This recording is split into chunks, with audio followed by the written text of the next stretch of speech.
Just spin a little circle of protection around all of us and around this place. Hail, guardians of the watchtowers of the east, spirits of air, spirits of changing winds, winds of change, be present here as we do this ritual. So mote it be. I call upon the primal fires of transformation and creation, the shining face of the Father and the molten core of the Mother. In their sacred union we stand, sacred fires even now. Oh, spirits of the water, spirits of this beautiful river that runs past us. We feel you in our blood, moving through our bodies. Let us welcome you as we remember that we are one. Ho, spirits of the water. Oh, spirits of the water. May we not fear the dark place that we enter in order to learn from you, Mother Earth. Guardians of the North, be with us. So mote it be. A little too freaky for my taste. Yeah. Too religious.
This went on for literally hour after hour after hour.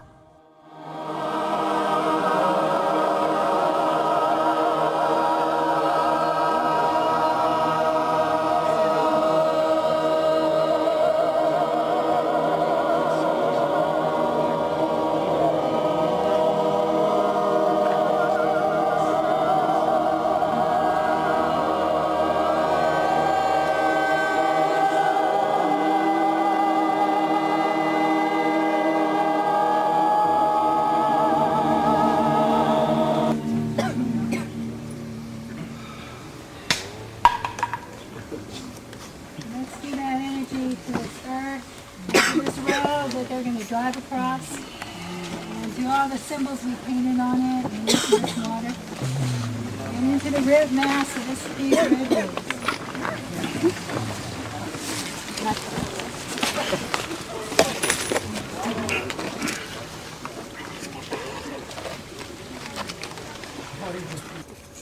There's a little spell that we've been working since the election. You mean the appointment? That's right. Maybe you'll say it after me. It goes like this. Let power and resources flow.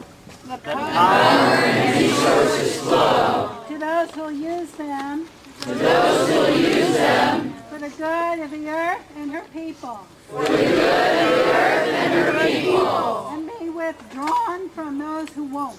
And be withdrawn from those who won't. Let's send that spell over into the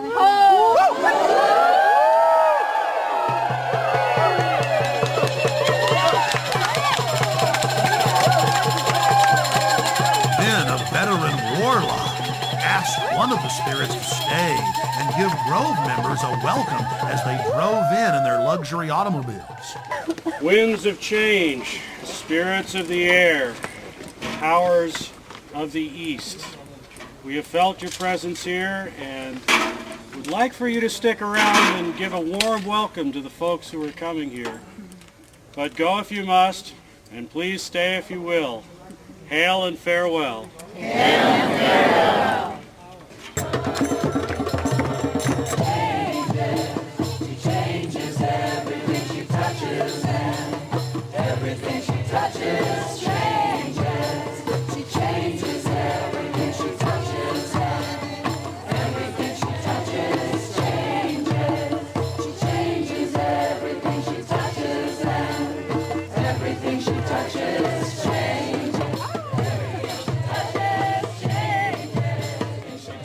Does it feel good to get loaded on the slave ships? Giggling happily.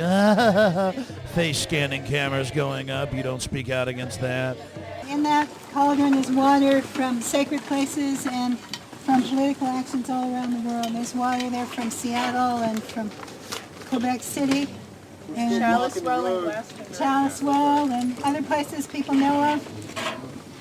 The birthplace of Quetzalcoatl and Amatlan.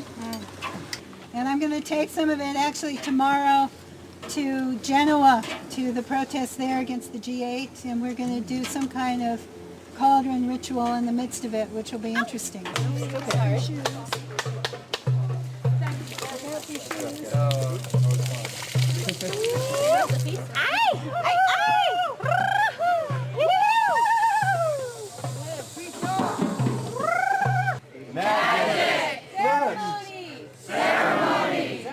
Now I'm beginning to realize why we're not supposed to talk about all the occult activities that are going on inside the grove. It isn't magic or belief in magic that's the problem. It's not the occult. No, it's those evil right-wingers. And by the way, let's not mention all those top Democrats that are inside. It's pretty hypocritical. Now, to be fair, Mary Moore and many of the protesters were not involved in the ritual. But we did see leaders of the ritual directing the protest and moderating with police. The police even shut down the road so they could carry out their ritual. And to be fair, it wasn't just Western magic that was being practiced at the protest. There was a group there promoting Santeria. You know, that Caribbean voodoo practice, but they also mixed in some Aztec worship. So it was quite a grab bag of occultism. What is the purpose of the offering for the altar? What is that? Giving back to Mother, giving back to the earth. We just take, and consume. But today, we're asking everybody to give something back. So this is to return something to the earth, right? Yes. Yeah. Since by doing so, we resurrect care. Oh, okay, I understand. Thank you. Our investigator talked to a local NPR reporter who had had an interesting run-in with what we later learned was the Secret Service. Cool. I was alerted to very fancy cars standing in the side street here, and I walked up. The guy had his window down, and he had all kinds of fancy recording equipment on his seat next to him. And I held the microphone in, and I said, "Sir, we are curious about who you are. Would you please tell us who you are?" And he said, "Take your mic out of my car, lady, and step back." And I said, "Would you repeat that for broadcast?" And held it even closer. And that's all I could get out of him. And then he sort of tried to run over my toe. He turned his car around and disappeared in that direction. And people said he was on the bridge filming before. So he was somebody from the other side who was documenting this. Right, the wrong side. Okay. The wrong side, yes. In studying worldwide occult networks, in modern times and throughout history, we always run into the same data. Compartmentalized pyramidal structures with a bunch of well-meaning dupes at the bottom, managers in the central areas, and Luciferian death cult adherents at the top. In India, it is Kali. The Mayans and Aztecs' greatest gods were the gods of death. It was the same in Egypt and in Babylon, as well as Rome and ancient Greece. But what about those sweet little Hawaiians? You guessed it, throwing virgins into that live volcano. The god of death demands it, so the rest of us can live. The Druids would bash their children's brains out and kick them into a peat bog. Noblemen would willingly give themselves up to the Druidic priest to have their throats slit before they were thrown into fiery pits, known as bonfires today. Don't forget the European tradition of the Burning Man. Take your strongest man when times get tough, strap him into a huge wicker effigy of a human and torch him. That will make the gods bring back the fertility. That will make the gods bring life to the tribe. Death brings life. They call it creative destruction. But in reality, it is simply a tool of the elite to abuse, subjugate, and dominate their populations for their own good. we're looking at ancient propaganda. In the fall of 2004, while in New York to cover the Republican National Convention, we ran into David Gergen, the Karl Rove of 4 presidential administrations. Okay, one last question. I read a Washington Times article many years ago where you had a comment about the organization, and then now it's been in the Wall Street Journal, it's been in a lot of different newspapers, and that's the Bohemian Grove. And back in, 1996, when you joined as a Clinton advisor, the Republicans were criticizing you, oh, what about Bohemian Grove? And then you countered them by saying, hey, I don't run around in the woods naked. What did that mean? Here is the before-mentioned Washington Times article where he said, I didn't run around naked like they do. I don't know what quote you're referring to. I'm not aware of any quote like that. Listen, I am a happy member of the Bohemian Grove. I like the folks who come there, and it's really inappropriate for me to talk about the group beyond that. Thank you. Have you been there for the ceremony with the cremation of care? Frankly, I don't think that's something I need to talk to you about. Really? That's right. Well, I'm Alex Jones, and I snuck in there in 2000. I'm the guy that blew it wide open and got the video. It's been on national TV. Well, I disrespect you for that. You do? I do. But it's a lot of big public officials going in there. Don't we deserve to know? I don't know anything about you, and I don't know anything about your film. But if you go in there with an understanding, you violated that understanding by releasing that film, and I don't respect you for that. Really? But we have public officials. I'm sorry. You took an understanding when you went in there that you would not do that film. And did you have an understanding when you went in there? No. Did you crash it? Yes. Yeah, and it has no trespassing signs there too, doesn't it? No, they put them up after. Oh, I'm sorry. Just walked in. I'm sorry, sir. I've been there before. I know what the circumstances are, and I'm sorry you violated the understandings. That was not a gentlemanly thing to do. But what about the ritual? Is the ritual gentlemanly?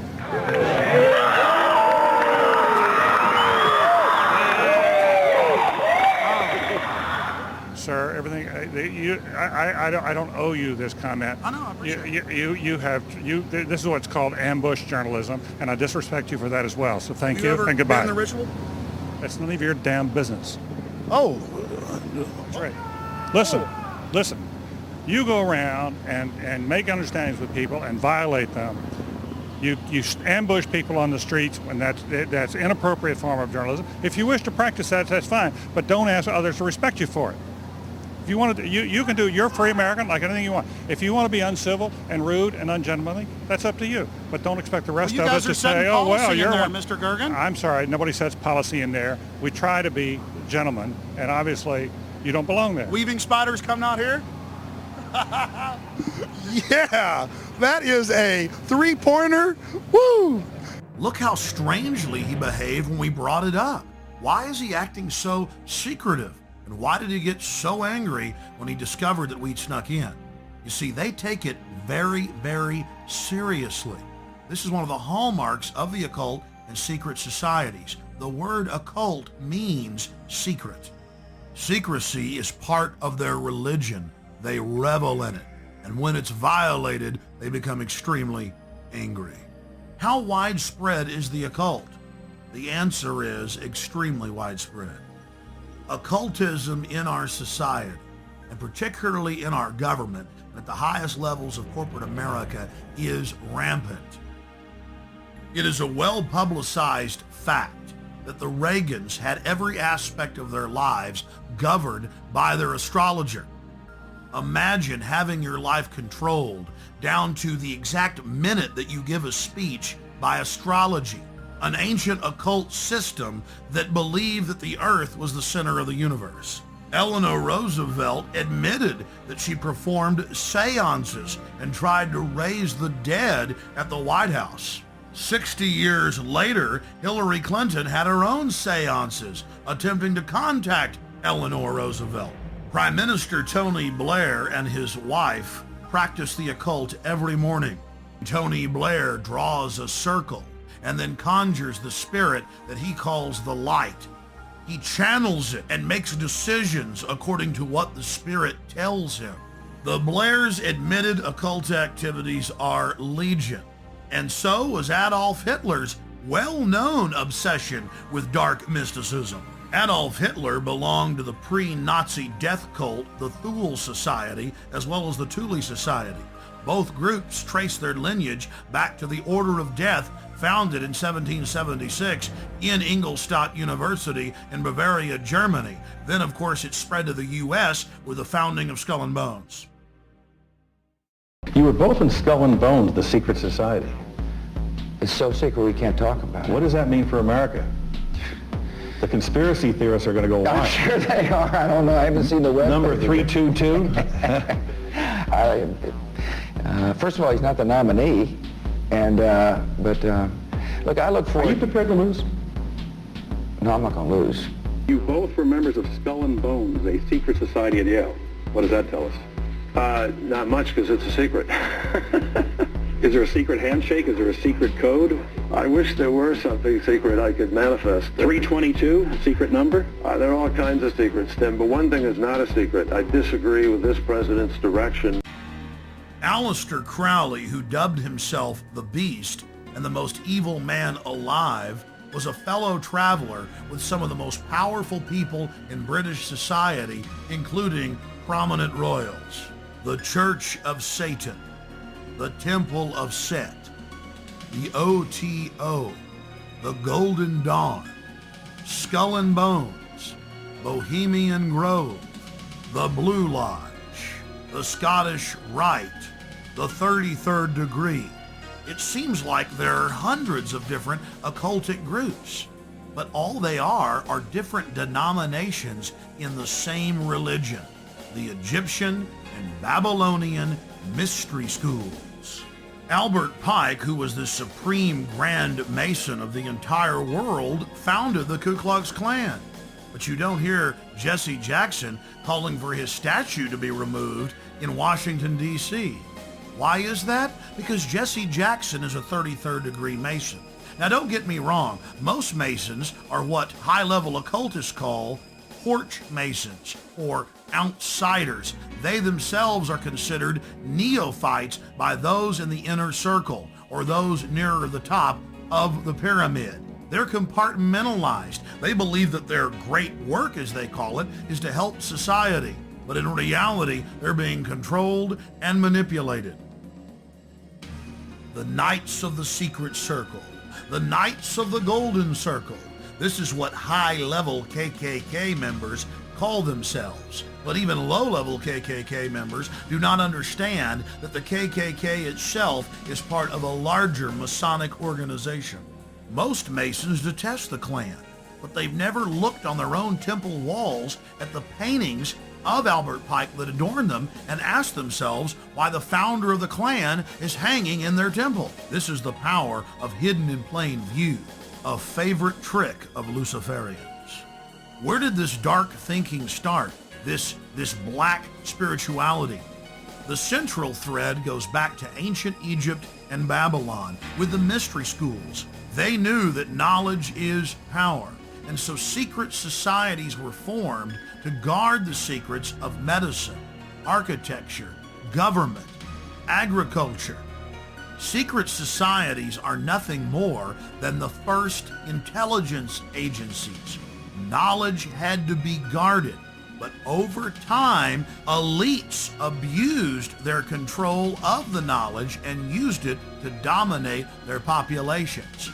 And these same sciences of control are being used today. That's why the elite today relishes secrecy. They know that it is the fount of their power. They seek to dumb down the population, not just to hoard their secret knowledge to make us even more mindless, more domesticated, like braying sheep to the slaughter. Their religion is the science of sophistry, the science of the con artist, the science of the despot, the dictator, the tyrant, the controller, the charlatan, the liar. They come to kill, steal, and destroy.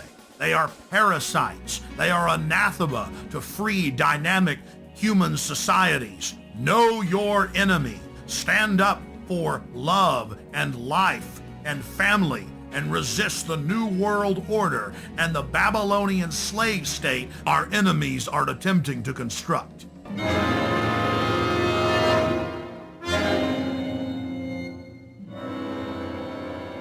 I want to tell everybody out in TV land how they can come to the Grove where their elected leaders, along with the big bankers and the heads of media, meet, along with some European royalty, every year to decide how to run the country. You can fly into San Francisco, or you can fly into Santa Rosa. You can even fly into Sacramento, and you just drive out to Highway 101. You take Highway 12 out west towards the coast. You get about 10 miles out from the coast, right outside the little town of Monterey. And the town of Monterey, off the main drag, you'll take the Bohemian Avenue. And it dead ends right here at the 2,700-acre Redwood Grove entrance, where your world leaders, among other things, set policy for much of the planet and dress up in black and red robes and worship, Moloch. To purchase additional copies of this film, or to see dozens of other films and important books, be sure and visit Infowars.com or PrisonPlanet.com. Or to order, simply call toll-free 1-888-253-3139.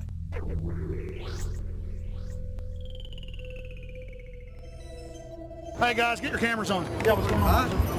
I've almost been arrested 3 times every day, anywhere in the city, videotaping anything. It is an absolute nightmare. And we're looking for patriots that know what the Bill of Rights and Constitution says, and that can see all of this and know that it's a fraud. 4 planes in 2 hours! How can that be? A cop on 9/11 said that it was going to come down. I don't know how he knew that. On the morning of 9/11, the CIA was running a drill of flying hijacked jets into the World Trade Center and Pentagon. Building 7 is further away from the towers and was not hit by planes. So if your building's owned by Larry Silverstein, it collapses because he's got a big fat insurance policy. And the Project for New American Century said that we need a terrorist attack on the Order of Pearl Harbor to get the American people behind a war. Prescott Bush, he did a number of things that were not only anti-American, but were pro-Hitler. A lot of people aren't going to know what Skull. I don't really know what it is. Why don't you talk about NORAD standing down, Michael? Why not the really hardcore 9/11 issues? Thank you, and goodbye. Been in the Ritual? That's none of your damn business.